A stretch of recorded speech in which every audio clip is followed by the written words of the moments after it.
Vous écoutez rmiinfo.com. Regarde ailleurs avec Saïdou Anne.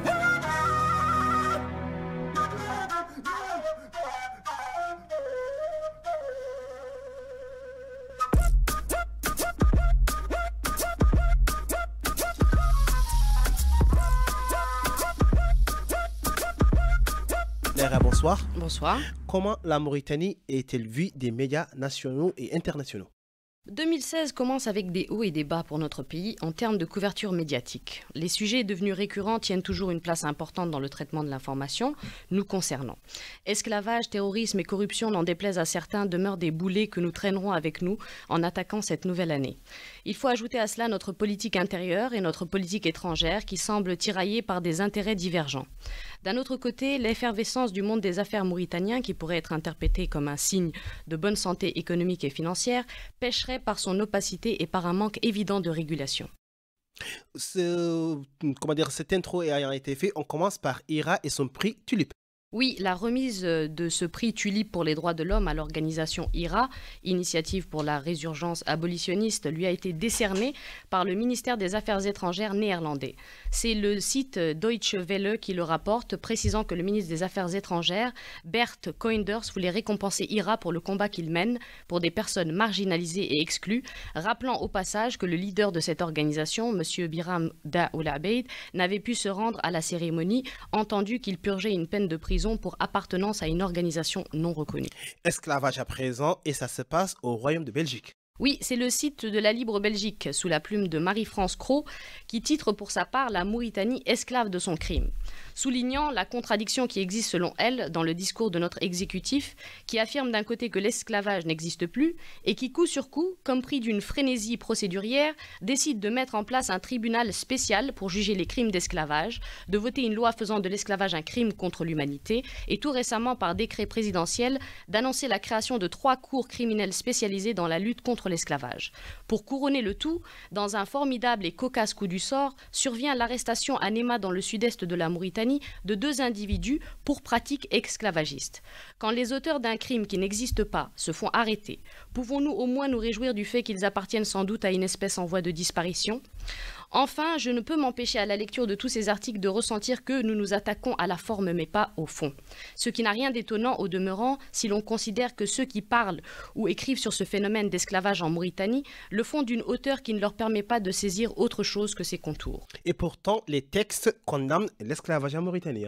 À en croire notre constitution, notre arsenal législatif, les traités que nous avons ratifiés, les accords que nous avons signés, la bonne volonté des régimes successifs qui ont présidé à nos destinées n'est peut-être pas à remettre en question sur ce dossier.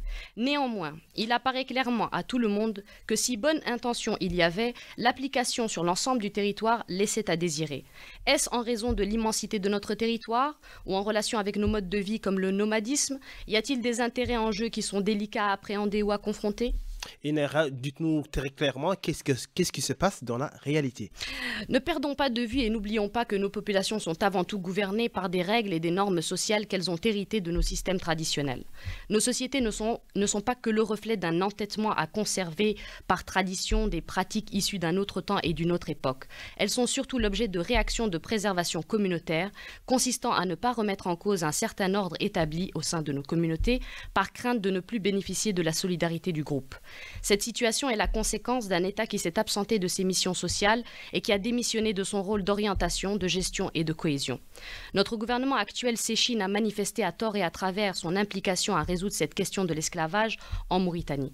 Les efforts qu'il a faits en ce sens pour convaincre les partenaires étrangers semblent de moins en moins efficaces. Serait-ce parce que la ficelle est trop grosse et que nos partenaires commencent à nous connaître ? Et aujourd'hui, que fait le gouvernement très clairement ? Songez un instant, je vous prie, que depuis que ce dossier est devenu international, nous avons observé des contorsions et des gymnastiques consistant à créer, comme cité plus haut, un ensemble coercitif, dont une loi, un tribunal spécial, un décret créant 3 cours spéciales pour juger des crimes relatifs à la traite des êtres humains en Mauritanie. Normalement, si la confiance était de mise dans nos relations avec nos partenaires étrangers, ces gesticulations auraient dû suffire à tempérer l'ardeur médiatique qui s'abat sur la Mauritanie depuis quelques années. Que nenni. Au contraire, plus on en fait, moins on nous croit. Alors dans ces conditions, l'épisode de l'arrestation vient à point nommé. Je n'aurais pas pu choisir un meilleur moment moi-même, car c'est justement après les dénégations du président qu'elle a plus de poids politiquement. Car enfin, si même après les déclarations publiques de notre président, notre justice fait procéder à une arrestation dans le cadre de ce dossier hautement sensible, c'est la preuve, si je puis dire, qu'il y a une certaine indépendance de la justice par rapport à l'exécutif. La suite nous dira si le poisson a mordu à l'hameçon. Sécurité et terrorisme à présent. Oui, un autre dossier malheureusement habituel. Entre les zones rouges qui ont fait fuir le peu de touristes que nous avions et les recommandations de prudence des chancelleries occidentales à leurs ressortissants concernant l'insécurité sur notre territoire, je crois que nous pouvons dire adieu à une économie liée au tourisme. Nous apprenons via mauritanieweb.com que Hakmi s'est fendu d'une déclaration pour annoncer la mort de 3 espions à la solde des services mauritaniens et français. Les suppliciés répondaient au nom de Cheikh Bay Ould Mohamed Ould Habib, Mohamed Tahir Tariki, originaire de Gossi au Nord Mali, et Mohamed Mahmoud Ben Omar El Mali.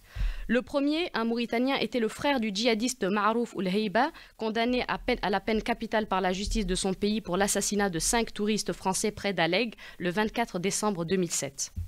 Le site drapeaurouge.fr se demande de son côté pourquoi la Mauritanie est épargnée par le terrorisme et en arrive à la conclusion que la double approche des autorités mauritaniennes, qui consiste d'un côté à évacuer la présence terroriste de la sous-région en collaboration avec des pays comme le Mali, et de l'autre à entamer des processus de déradicalisation, en est une des probables explications. Et là, Naira, vous dites attention.